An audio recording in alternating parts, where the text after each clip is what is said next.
So what I'm going to do is just to unpack the goals and the aims of the 17 Sustainable Development Goals, a little bit of background information.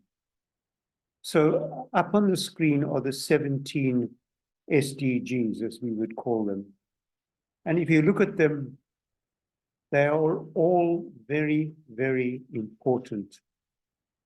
One that is very particular for us would be quality education and climate change, number 13, 14 and 13, which I'm going to speak about a little bit more detail a bit later. But they are all interconnected. You can't just have no poverty and then you don't think about hunger and good wealth, good health and well-being, about education, about gender equality, clean water and sanitation, affordable and clean energy, decent work, economic growth, industry, innovation and infrastructure, reduced inequalities, sustainable cities, responsible consumption and production, climate change, life below water, life on land, and then the last two, peace and justice, strong institutions in each state to bring about these sustainable development goals. And then the last one is so important. We can't do this by ourselves. We got to have partnerships, both at local, regional, national, international level before any of this can be implemented. So that's just a very brief overview of the 17 goals. What we're going to show you now is a little video on the SDGs.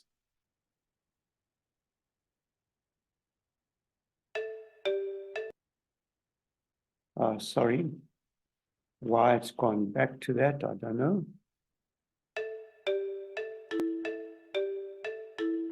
What are the SDGs?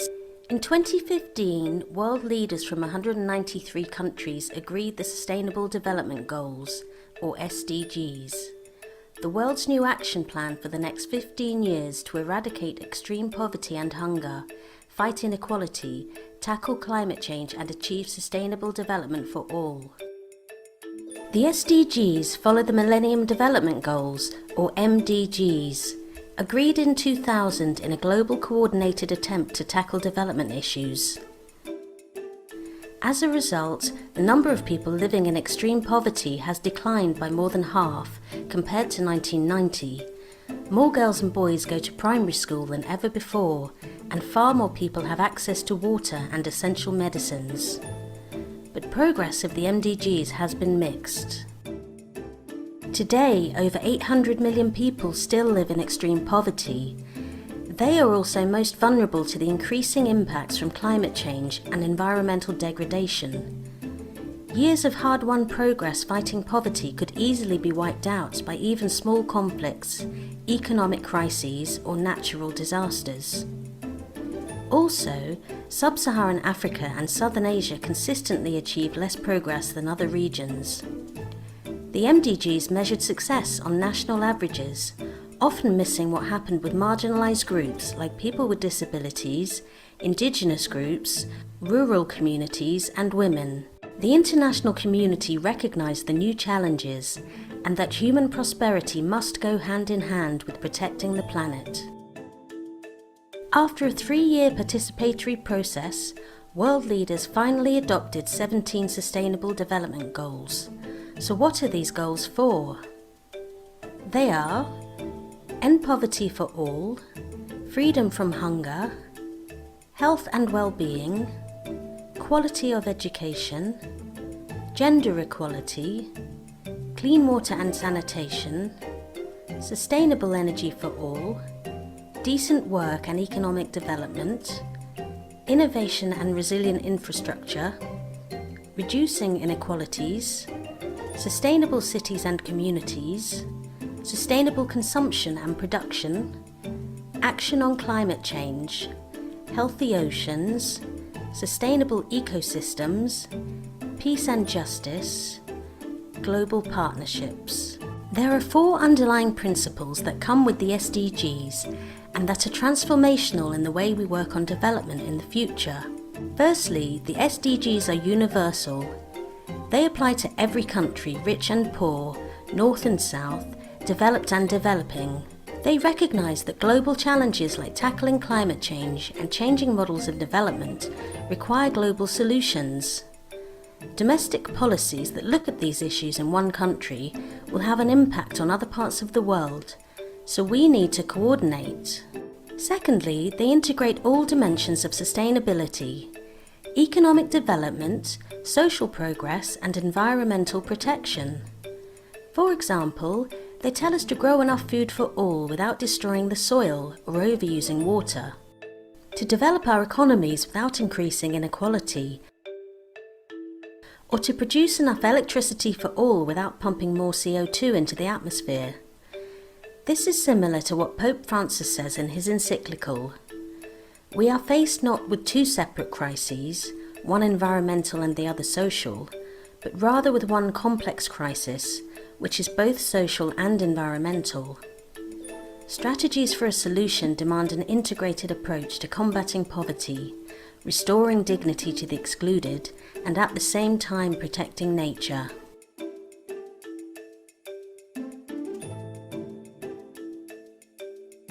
The SDGs tell us we should leave no one behind. Governments have agreed no goal should be met unless it is met for everyone, including those in society most vulnerable and hardest to reach. So education must reach Indigenous communities, jobs created for women and men, quality healthcare available for all rural communities, and water and sanitation facilities accessible for people living with disabilities. Tackling exclusion is the key to tackling inequality. And finally, the SDGs require the participation of all. The process to agree the SDGs took years and included national dialogues, consultations with civil society groups, the private sector and academia, and ended with negotiations between all governments at the UN. There's a strong sense of ownership of these goals. The result is ambitious, but it reflects what the world wants. Today, the implementation of the SDGs requires ongoing participation at a national and local level. All stakeholders have a role towards their successful achievement. Taken together with the Paris Climate Change Agreement and the Pope's encyclical Laudato Si', the SDGs provide a new framework for approaching sustainable development.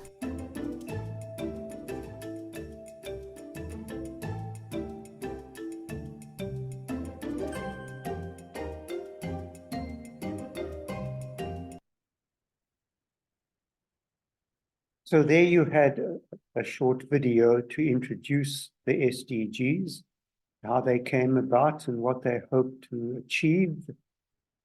Now, we're going to unpack that a little bit more as we go through this presentation. So first of all, the human rights and the 2030 Agenda for Sustainable Development. And it is increasingly recognized that human rights are essential to achieving sustainable development.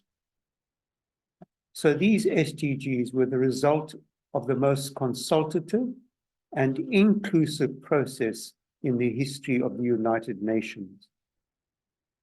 And in September 2015, 170 world leaders gathered at the UN Sustainable Development Summit in New York to adopt the 2030 Agenda. So, how are we doing? It's 2024 now, so we are halfway to the 2030 Agenda, just over halfway. How have we been doing in implementing the Sustainable Development Goals? So we'll unpack that throughout this session.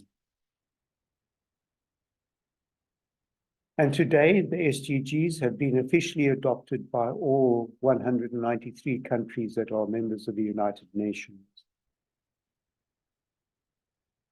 So they are grounded in international human rights law, and that they offer opportunities to further advance the realization of human rights for all people everywhere without discrimination. And that would include care for the earth. So there are 17 SDGs, and there are 167 targets that will serve as the overall framework to guide global and national development actions for the next 15 years. So we will unpack that also a little bit. Now, how are they different?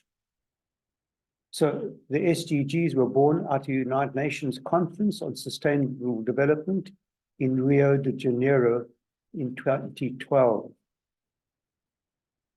And they replace the Millennium Development Goals, which started a global effort in 2000 to tackle the indignity of poverty.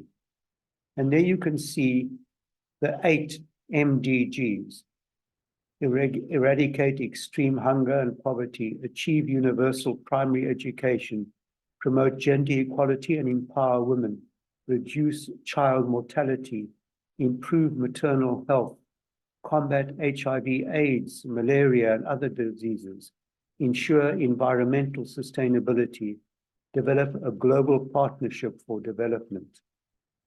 So if you compare the MDGs and the SDGs are far more inclusive and comprehensive, if I can put it that way. So as the video said, the SDGs are universal. It's a truly universal framework and will be applicable to all countries. They are transformative in the sense that the agenda is for people, planet, prosperity, peace, and partnership, those 5 Ps. And it provides a transformative vision for people, is planet-centered, human rights-based, gender-sensitive, and focused on sustainable development that goes far beyond the narrow vision of the MDGs. They are comprehensive. They cover issues related to human rights, including economic, civil, cultural, political, social rights, and the right to development. They are inclusive. They strive to leave no one behind, envisaging a world of universal respect for equality and non-discrimination between and within countries, including gender equality, by reaffirming the responsibilities of all states to respect, protect, and promote human rights without distinction of any kind as to race, color, sex, language, religion, political and other opinions, national and social origin, property, birth, disability, and other status. Now, if you just look at that one, inclusive, how inclusive is our world of today when you think of what is going on in our world of today? So we've got a lot to do still. So there again are the 5 key themes: people, prosperity, peace, partnership, planet. Tino will speak a little bit more about that. And you can't have just one. They are all necessary for sustainable development. And you think of all the hotspots of our world of today, where there's no peace, where there's war, where there's instability. How can you have sustainable development where all this is happening?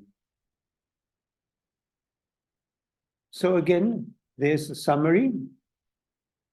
And what are the actual goals? They express an ambitious, specific, and actionable commitment. And they always start with a verb or action. Concise, and they're easy to communicate. For example, end poverty. Aspirational, That's very important. Transformational for the way we live. Limited in number. And they're global in nature and universally applicable to all countries, while taking into account different national realities, capacities, and levels of development, and respecting national policies and priorities.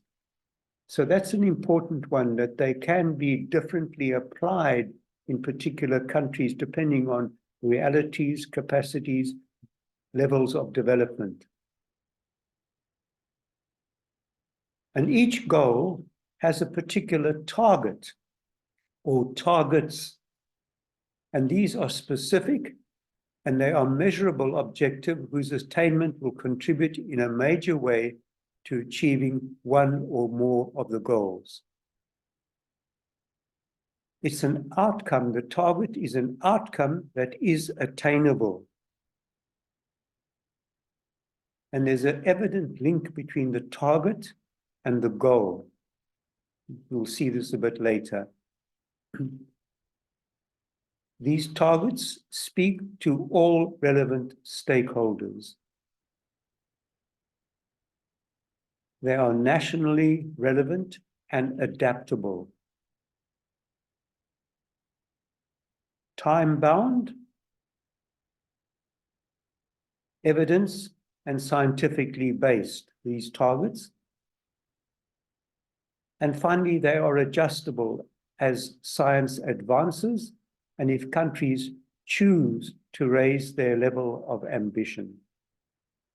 So that's just an overview of what all the targets are about. And then each target has got an indicator, and an indicator that is a precise metric or something measurable to assess if a target is being met. And there may be one or more indicators associated with a particular target. So let's have a look.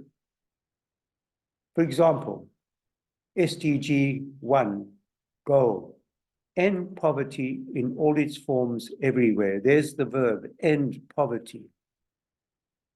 And this has got 7 targets and 14 indicators. So for example, target 1.1, by 2030, eradicate extreme poverty for all people everywhere, currently measured as people living on less than $1.25 a day. So there is the target, and it is measurable. The indicator for this target would be the proportion of the population below the international poverty line by sex, age, employment status, and geographical location, urban or rural. So the indicator will be disaggregated data by sex, age, employment status, etc. Now, the international poverty line is defined as $1.9 per day, updated from the previous poverty line of 1.25 in 2015. So, yeah, I don't know if that is applicable at the moment. When we look at our world of today, it might have gone back to people living below 1.25, but that's what the international poverty line is today. So this brief overview will give you what the 17 targets, the goals, the targets, and the indicators are about. So there they are. So Tino, that's the end of this little particular session. This is the site of the United Nations Department of Economic and Social Affairs for Sustainable Development. Don't worry about how to get, but Tino will share all that with you. And it gives you incredible amount of information on all sorts of topics. We're just going to concentrate on the SDGs for the moment. So if you look at the 17 goals, Up to date, there are 169 targets. Since 2015, they've held 3,904 events, published 1,348 publications, taken 7,840 actions. So it's not as if nothing has been done. There's an incredible amount of stuff being done. But we're still far behind in achieving what we've set out to do. And we're not far from the 2030 agenda, from being close to 2030.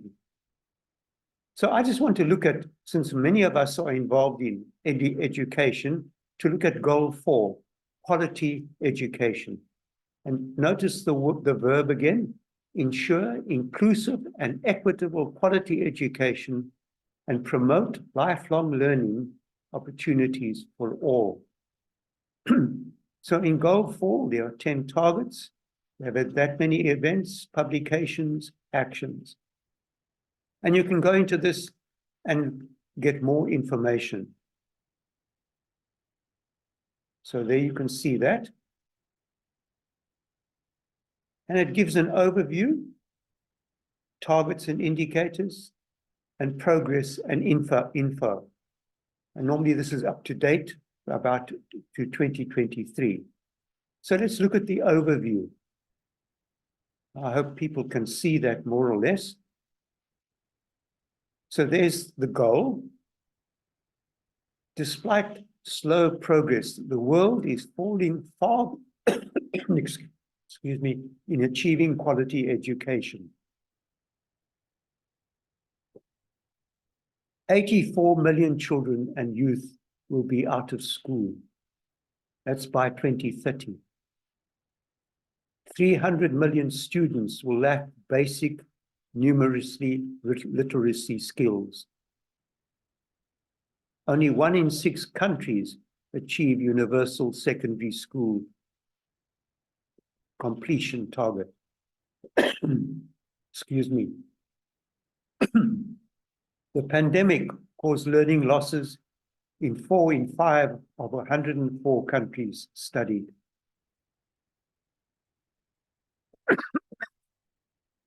Primary and secondary education completion rates are rising, but the pace is slow and uneven.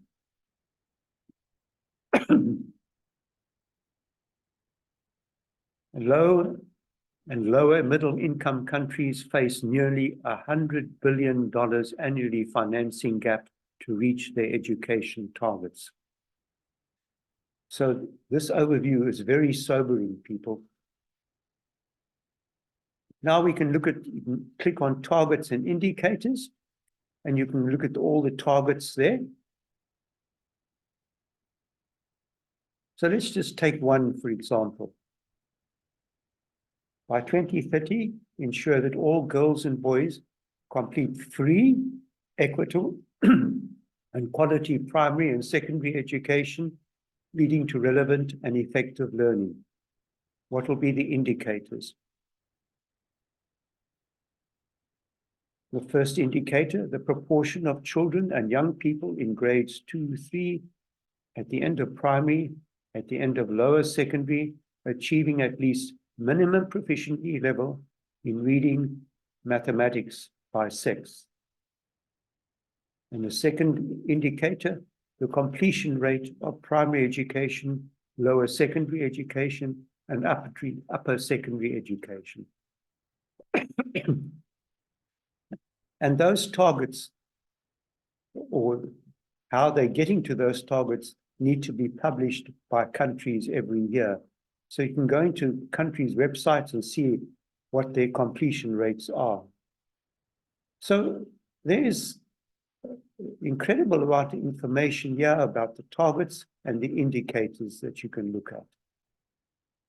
And then if you want to read up a bit more info about where we are, so you can see 2023, you know, it goes country by year, and you can read what's happened since COVID, target 4.1, target 4.2, 4.3, etc. Excuse me.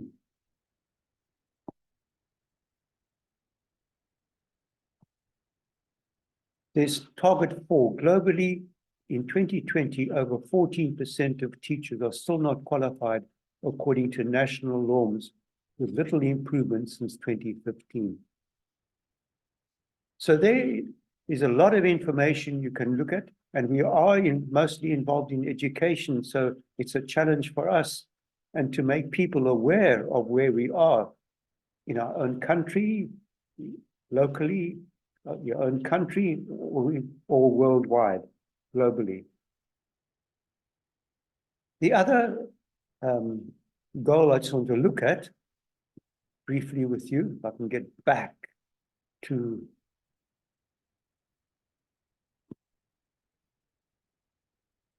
it's taking its time. Sorry, Tino. Oh.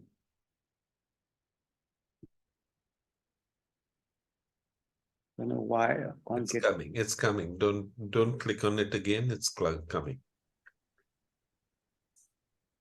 Sorry, people. Doesn't seem to be. I know.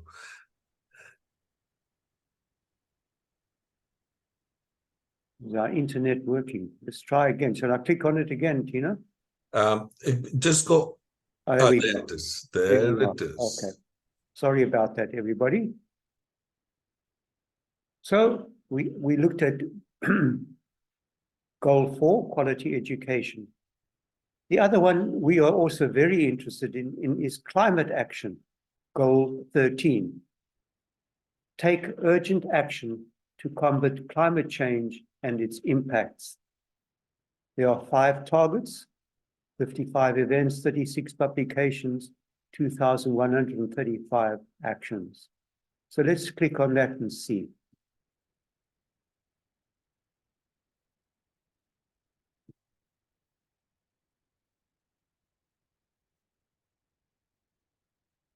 It's very slow today. It suddenly becomes slow. It was okay all this while. Yeah. It's opening. It's opening. Oh dear. Come on. There we go. Okay, so there is that. Let's look at the overview. The Earth's tipping point, standing at the brink of climate calamity. I mean, yeah, where do you start? Global climate finance flows reached an annual average of 830 billion in 2018 to 2020. However, developing countries acquire nearly $6 trillion by 2030. And if you read up about this, many developing countries would have to use the major portion of their GDP to combat climate change, forgetting about everything else, housing, etc., etc. So how do developing countries do this? And in many cases, they aren't responsible for the climate change that has taken place because they didn't put all these gases into the atmosphere, etc. And if you were watching the news recently, I mean, the United Arab Emirates, Dubai, etc., got 2 years of rain in one day.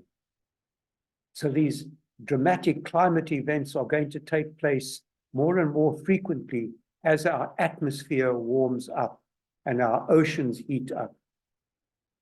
So where are we? Where we need to go? This 1.5, at the moment, we face 2.5 degrees warming by 2100.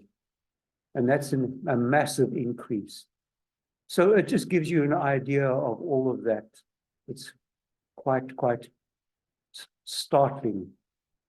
If we go to targets and indicators for this goal, again, you can see strength and resilience, adaptive capacity to climate-related hazards and natural disasters in all countries. Yeah, indicators, the number of deaths, missing persons, etc., affected by disasters. the number of countries that adopt and implement national disaster risk reduction strategies in line with the Central Framework for Disaster Risk Management, Disaster Risk Reduction, etc. The proportion of local governments that adopt and implement local disaster and risk reduction strategies in line with national disaster risk reduction strategies. And if you look at the poor areas of our world, how do they do this? It's going to cost a lot of money.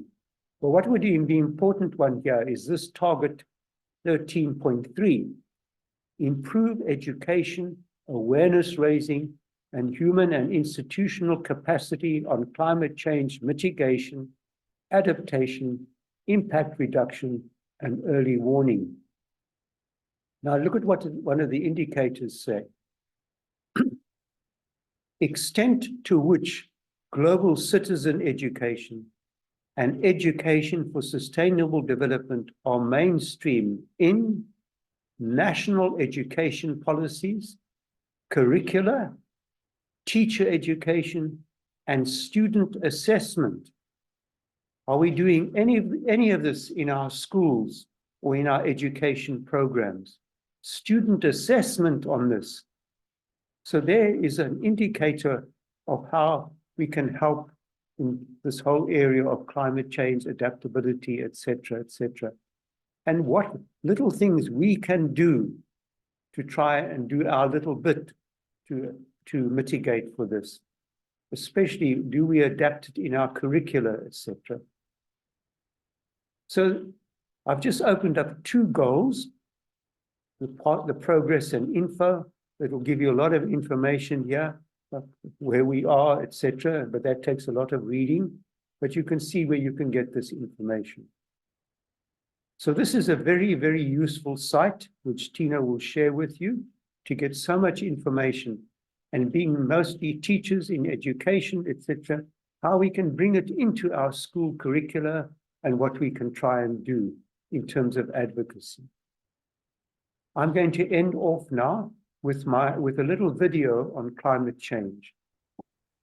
Better? Perfect.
So here are once again the 17 SDGs that we've been talking about.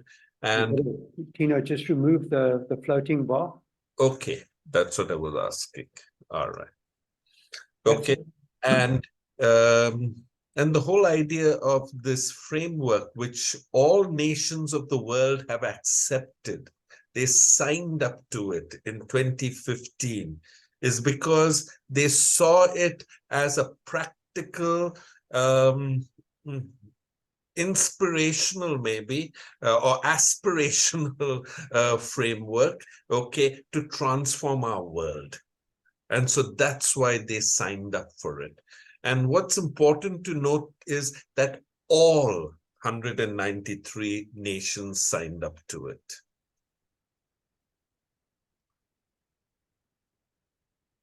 So the question is, do you know the SDGs? Okay, I know that they are here and I know many of you know them quite well, but I'm just going to show you a little video about it.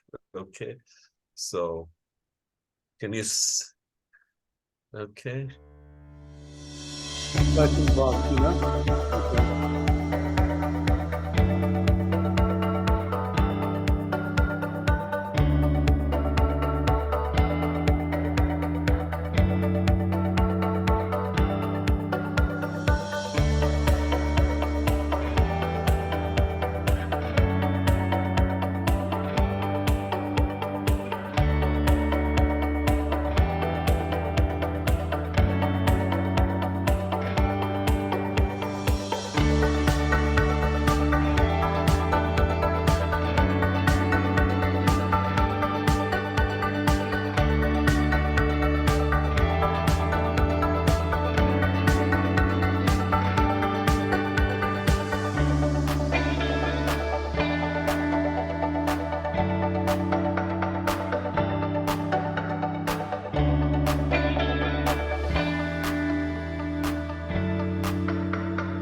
Okay.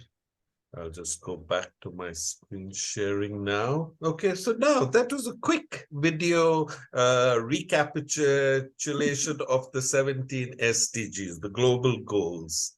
All right. So the key themes of this 2030 agenda. All right. Terry has already spoken about them. The words are clearer now. It's clearer now. It was blurred. Okay, thank you. So watch this. The new agenda is ambitious. Of course it is. All right. Yeah, more than halfway down the line. Okay. We'll be having a look. Where are we? Okay. It seeks to leave no one behind. That's ambitious, and aspires to transform the world in which we live. It contains a preamble which serves as a communication tool presented under the themes of the people, planet, prosperity, peace, and partnerships. These interlinked themes are key to sustainable development.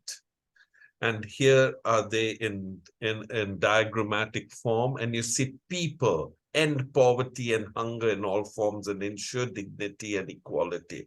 Prosperity, peace, partnerships, planet.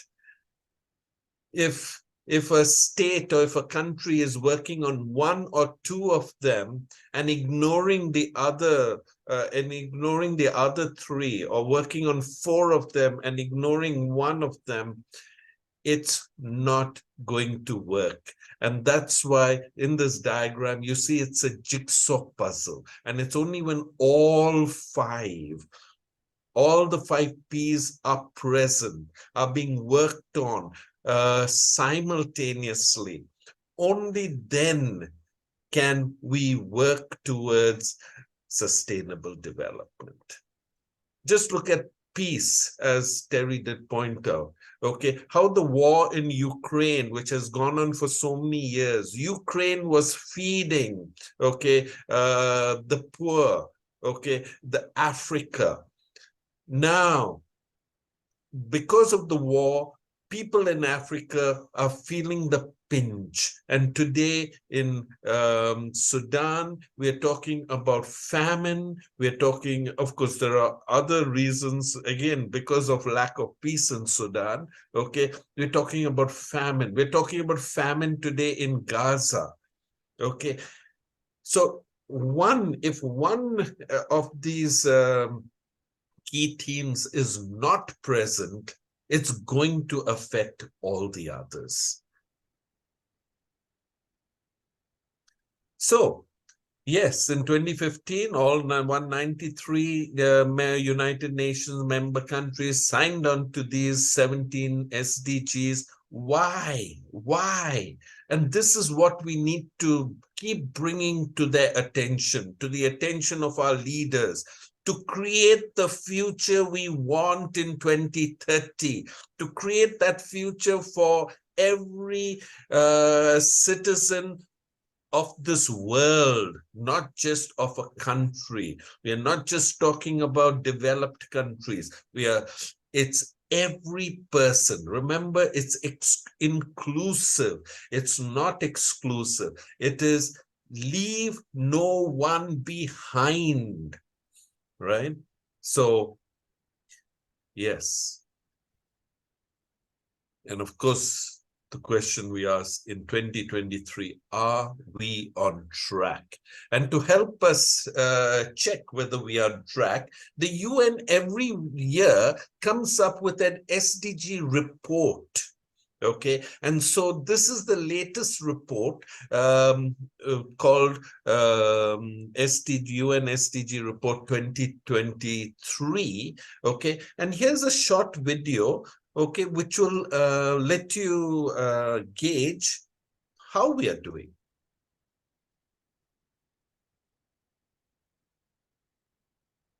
The promises enshrined in the SDGs are in peril.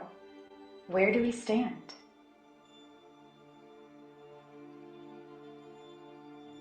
The world has entered a poly-crisis era, and SDG progress is threatened by the climate crisis, conflict, a gloomy global economic outlook, and lingering COVID-19 effects. The latest assessment of the SDG targets paints a concerning picture. 15% are on track. 48% are moderately or severely off track, and 37% have stagnated or regressed. The world continues to grapple with lingering COVID-19 effects. 1 in 3 people worldwide struggle with moderate to severe food security. 25 million children missed out on routine immunizations in 2021, 6 million more than in 2019. And 4 in 5 countries studied saw learning losses.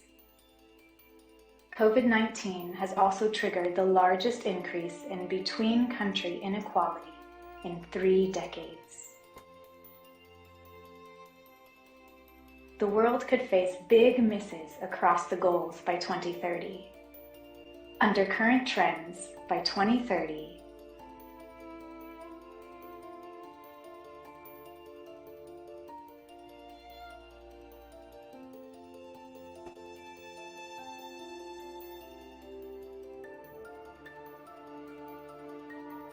and gender equality is still 300 years away. At the current rate, it will take 300 years to end child marriage, 286 years to close gaps in legal protection and remove discriminatory laws, 140 years to achieve equal representation in leadership in the workplace. The Earth is at a tipping point, and we are standing at the brink of climate calamity.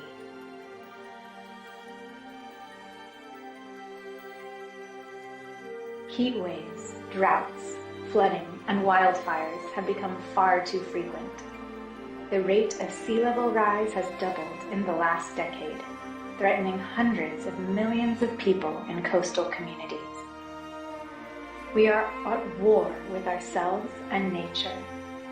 We need to safeguard our ocean and preserve biodiversity.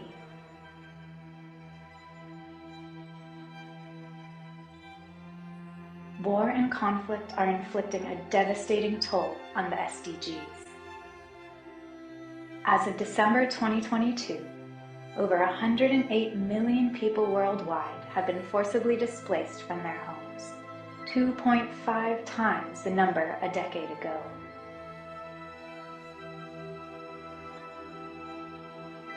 Developing countries and the world's poorest and most vulnerable are bearing the brunt.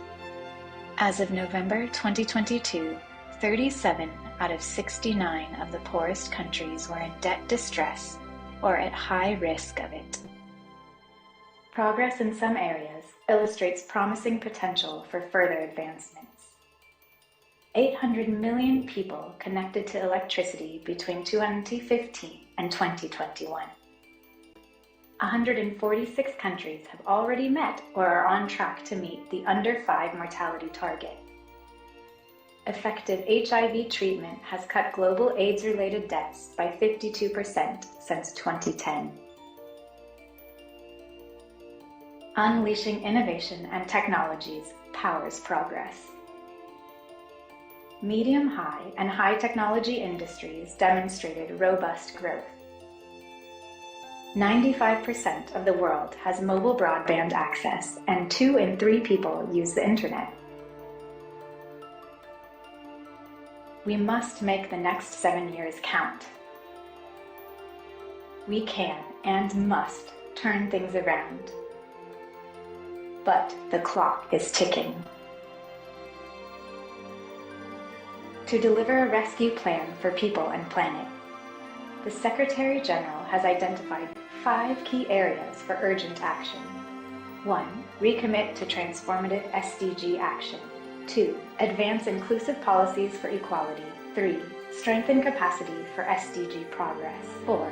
Recommit financing SDGs for all. 5. Strengthen UN system for SDGs.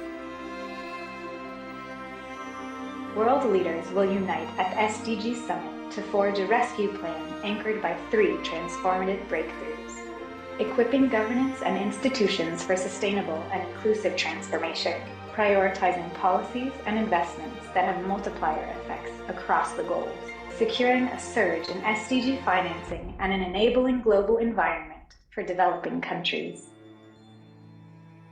For more information, please see the Sustainable Development Goals Report 2023 Special Edition. Very good. I think Terry was telling me that the writing was coming a bit blurred. I can't understand why. I'm sorry about that. But thank God there was a voiceover reading what was the writing. So at least that was clear. But what I want to draw to your attention on this last slide really is the 2030 agenda remains the clearest blueprint of humanity's highest aspirations. And so today, yes, it is the clearest blueprint, right?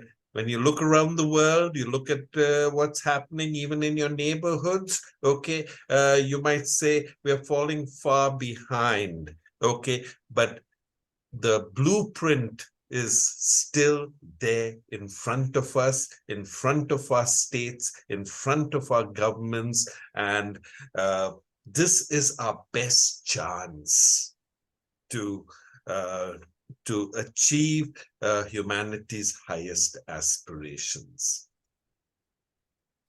So I'm going to now take you to another site, okay?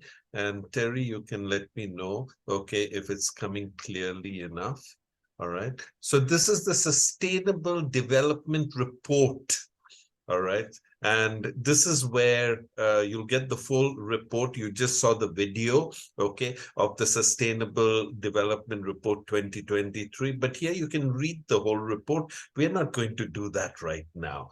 But what I want to show you over here is, as we go down, you can view rankings and scores of different Blurred, Tino. countries.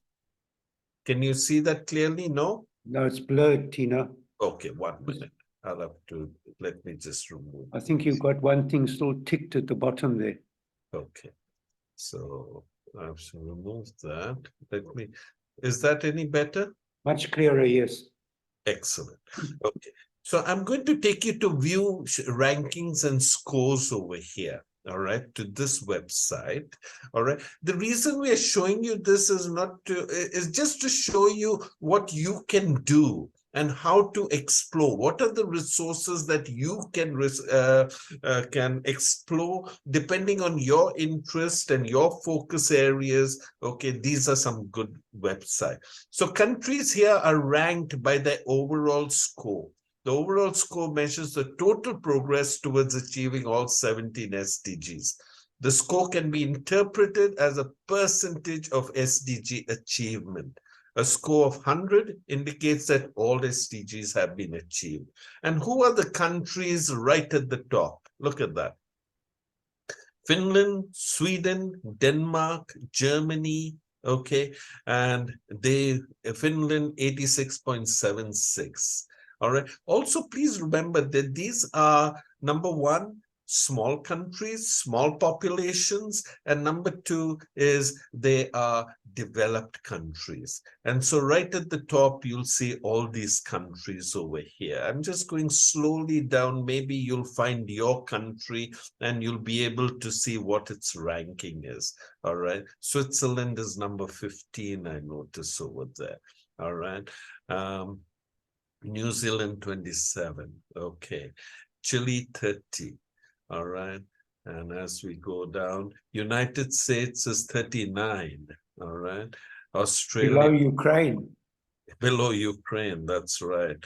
Okay. Israel is 48. And Brazil over there is 50. All right. So just going down over there, Bhutan is 61. Peru is 65. Okay. And okay. Just go down. Bolivia, okay, where Edward and Sandra are joining us from, is number 87. Okay. Philippines, 98. Bangladesh, 101. All right. There's Namibia and South Africa. 109 and 110. Terry, you'll have to race back to South Africa to improve their ranking. We're better than India, Tino. 112, India 112. But remember the size of India, the population of India, over 1 billion people. I think I'm right. At least they have a population of over 1 billion people, but they are going to elections starting tomorrow, I think. And what a massive operation that is going to be. Okay, so that's what I wanted to show you. This is a good place for that. Okay, a good website to see the rankings. All right. You can also explore it by the interactive maps. I'm going to click on that also, just to give you an idea.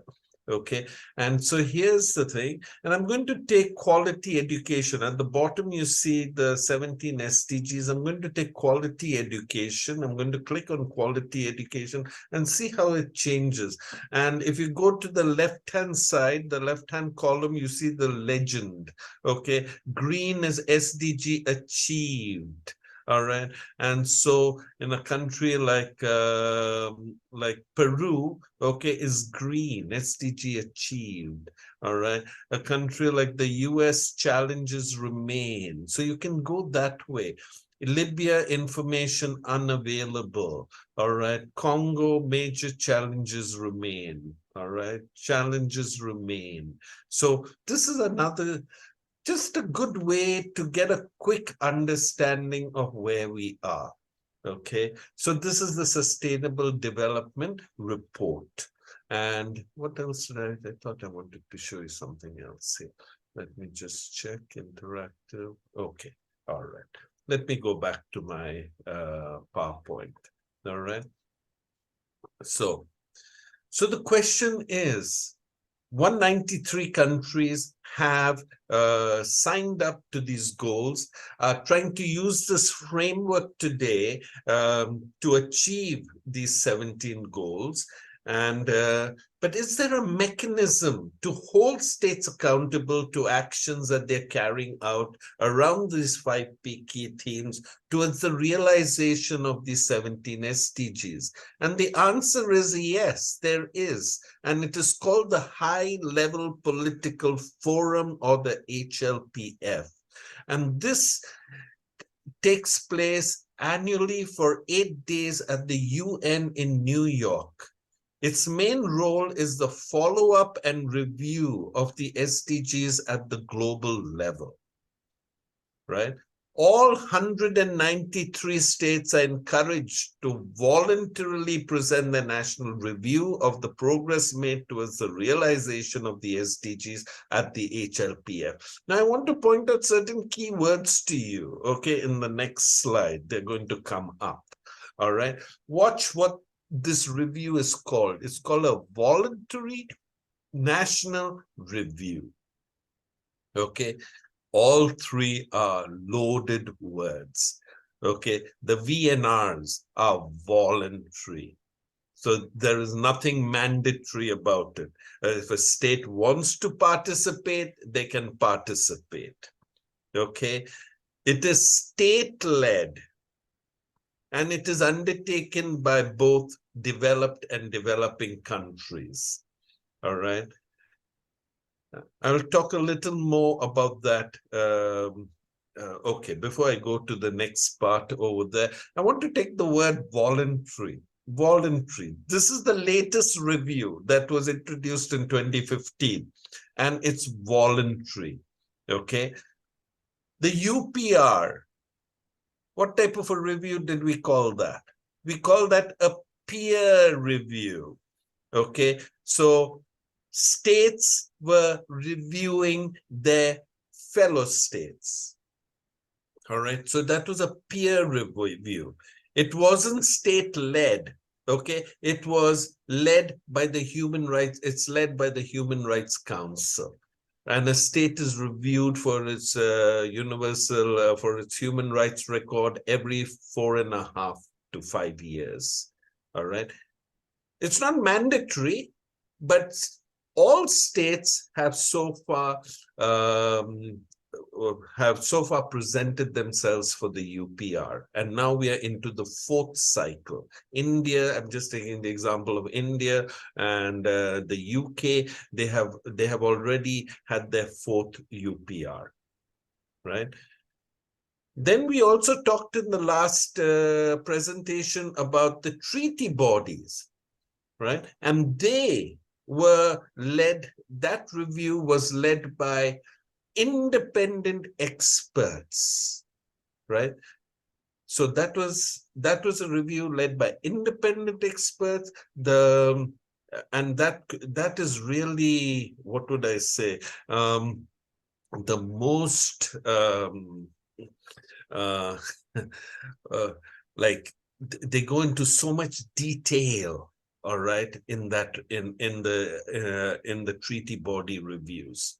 Okay, they really put the state under review, under a microscope, and the state has to respond to these questions. All right. After that came the UPR. It became a peer review. Now come the VNRs, and what are they saying? This is voluntary. And what's the next word? State-led, right? So the state is actually conducting this review on itself, and then presenting those results or presenting that report to the HLPF in New York or once a year. Okay, that the HLPF takes place. All right. So would you say this is one of the weakest reviews? Yes, in a way, because it's voluntary and it's state-led. But at the same time, it's important. Okay, why? Because the targets and indicators of the SDGs form the basis of these VNRs. Okay, and the beauty actually of the SDGs is you don't just have goals, but you have targets and you have indicators to check whether you are achieving those targets, and then in turn whether to what progress you're making towards achieving the goals. All right. So so even though it is state-led, okay, they have to follow that framework, right? They have to report on the indicators, on the targets, right? So it is very focused that way, right? So so yes, it is an important review. Now, why is this review an important one for NGOs? Because by using the same SDG targets and indicators, NGOs can present their review reports on the realization of the SDGs by a state at side events at the HLPF, thus holding them accountable. So if NGOs use the same indicators, okay, then we can compare, okay, what the state is reporting and what the NGOs are reporting. And in that way, if there's a discrepancy between the two, we can hold states accountable and say, look, please have a look at this area again. So there is self-introspective review by a state in front of its peers, right? What do they aim to facilitate? The sharing of experiences, including successes, challenges, and lessons learned, with a view to accelerating the implementation of the 2030 agenda. They also seek to strengthen policies and institutions of governments and to mobilize multi-stakeholder support and partnerships for the implementation of the Sustainable Development Goals, right? These are important things. Right. And if a state is putting themselves forward, That's wonderful. Okay. They're, in other words, saying this, they're putting themselves on the radar, on the mat, and sort of saying, we're trying to do something about achieving these SDGs. So in 2024, the 44 countries are going to present their VNRs at the 2024 HLPF from 8th to the 18th of July 2024 in New York. And the theme this year is reinforcing the 2030 Agenda for Sustainable Development and eradicating poverty in times of multiple crises. Okay. The effective delivery of sustainable, resilient, and innovative solutions. So how is that happening? And so while a state may report and is encouraged to report on all 17 goals, okay, every year 5 goals are taken, are sort of focused on. And this year, the 5 goals being focused on are goal number 1, no poverty. Goal number 2, zero hunger. Goal number 13, climate action. 16, peace, justice, and strong institutions. And 17, partnership for the goals. Right? And so the countries that ERI would be interested in, because we have a presence in these countries, would be Argentina. And this is the 4th VNR that Argentina will be presenting. Peru is also due to present their 3rd VNR. South Africa, their 2nd. Zimbabwe, their 3rd. Kenya, their 3rd. South Sudan is for the first time presenting their VNR, and Sierra Leone, okay, for the 4th time. All right. So as I said, it's voluntary. So states, okay, volunteer to present their VNR. 2 countries, South Sudan and Yemen, will be presenting for the first time, right? And since 2016, when the first VNR was conducted, all except 3 countries have participated in the process. Okay. 3 seconds to guess which 3 countries are yet to participate. 1, 2, 3. Did you get these? Haiti, Myanmar, and the US. Haiti and Myanmar, we know the crisis, the political crisis, the violence that is taking place over there. And in such a situation, we can't even expect them maybe to participate in the VNR. The US, why have they not participated? I'm going to leave that as a question for you to explore. Okay, go and check the web and ask, Google it and find out why has the US not yet participated. You might find the answer quite interesting. Right, so here are the 5 goals that are being focused on during the 2024 HLPF.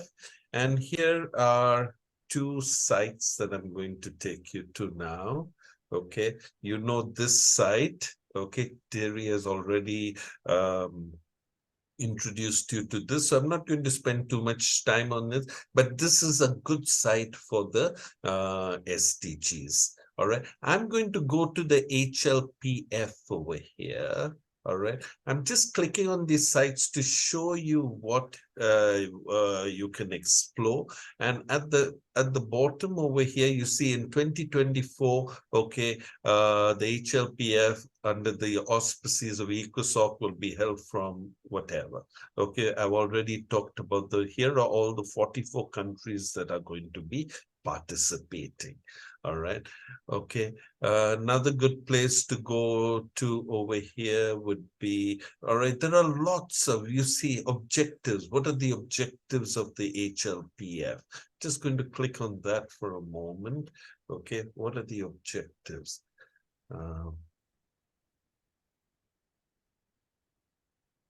Okay. Here they come up.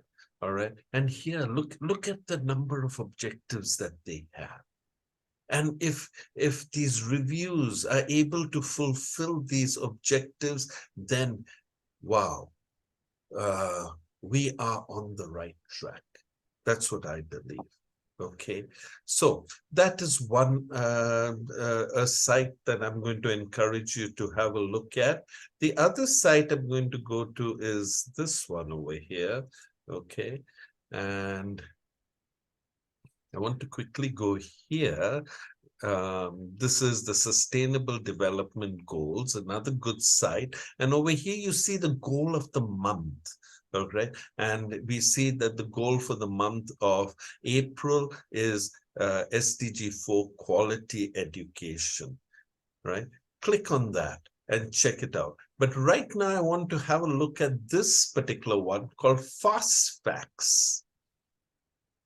Okay, the Fast Facts, SDG Fast Facts.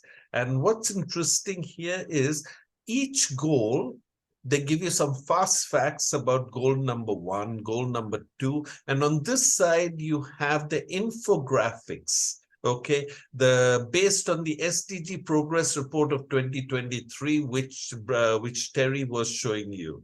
You remember he showed it to you for goal number 4. Right, the world is falling far behind in achieving quality education.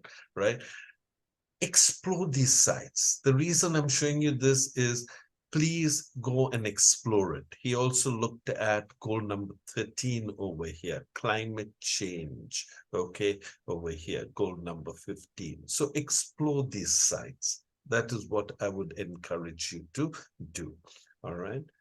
So I'm leaving that again, going back to my PowerPoint, okay. Yeah, now this is a this is a very good thing. So I'm going to just play bits of it. It's a bit long, but I'll just play bits of it. For your introductory remarks. Okay. Jeffrey Sachs, your turn. The relationships between SDGs and human rights from your perspective and your professional field. Thank you very much. I'm really very pleased to be here. There really is no difference between the SDGs and the human rights. It's not that they're related. It is the same agenda. And the SDGs should be a tool for the human rights community, and the human rights community should be a key instrument for achieving the Sustainable Development Goals. Most of the SDGs are about economic rights. Long established economic rights. The right to health, SDG 3, the right to education, SDG 4, the right to food, SDG 2, and so on. Most of this agenda is very, very clear. Most of this agenda is failing globally. And so we need to understand what is the essence of this challenge. Although the challenge, of course, differs by country and by context, I want to offer one main idea for this community that I think is extremely important. The SDGs fail not only or even mainly because of discrimination and exclusion of rights, but because of poverty. And we need to face up directly to the fact that in very, very poor countries, people and governments do not have the resources available to ensure universal health care, universal access to education, universal decent nutrition, and so on.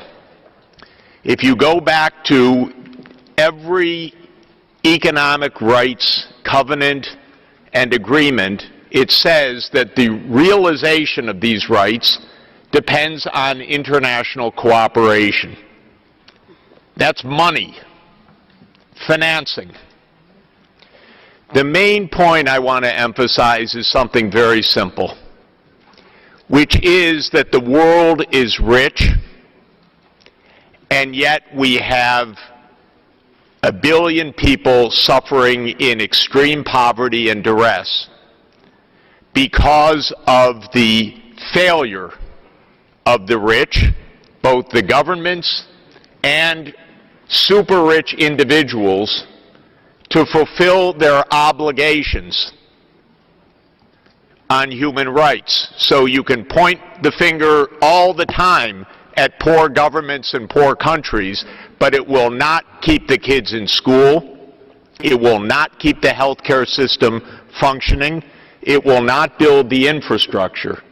The real denial of human rights in this world is that countries like mine, the United States, are $100 billion short of the development aid that they should be giving. We're supposed to be giving 0.7. We give 0.17 on a $20 trillion economy. That's a $100 billion shortfall. That's why kids die in this world. That's why the human rights are not realized. I just looked it up, the 10 richest people in the world this morning, because you can track it day by day, starting with Jeff Bezos at $139 billion this morning, are not called upon to do their part. Bezos, Bill Gates, Michael Bloomberg, go down the list of the top 10, it's $720 billion for 10 people. 10 people.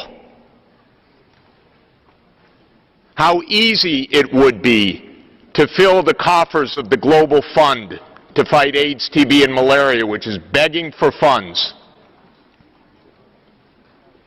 So the rich have us in a game, is what I'm telling you. The game is we struggle and we try to make pressure on the poorest places in the world, and the rich live with impunity. That is a human rights violation. Very much for your introductory remarks. Is this okay? Jeffery. Okay. I'm just stopping share over there. All right. I'll be sharing that video with you, and please do go through it. It's excellent. But the point that Jeffrey Sachs is making over there is, right, states have to own up to their responsibility. Right. And that's why you notice that in all the HLPFs, okay, the last couple of HLPFs that have taken place, number 17, partnerships for the goals, is always there, because that is talking about money. Right. If you look at the COP that took place last year, okay, it was finally, it came down to how are we going to invest? How are rich countries going to invest in poor, especially island states? Okay, to help them. It comes down to money, right? And whenever we talk money, it's a very sensitive at a state level and at a personal level. Right, but as Jeffrey Sachs says over there very clearly, okay, it's a human rights violation. Can we look at that in that way, from that perspective? And can we encourage our states? Look at the rich people. India is full of billionaires also. Okay, what are they doing really to help the poor people in the country? All right, it's not just the U.S. It's not just the Western countries. In our own countries, all right, how are our rich taking care of their human rights responsibility? That is the question we need to ask. So at this stage, actually, I'm going to stop because I have gone over the time. We have gone over the time right now. And I'm just going to give you a last opportunity, maybe to quickly in the chat, okay, put down once again, okay, any last comments that you have.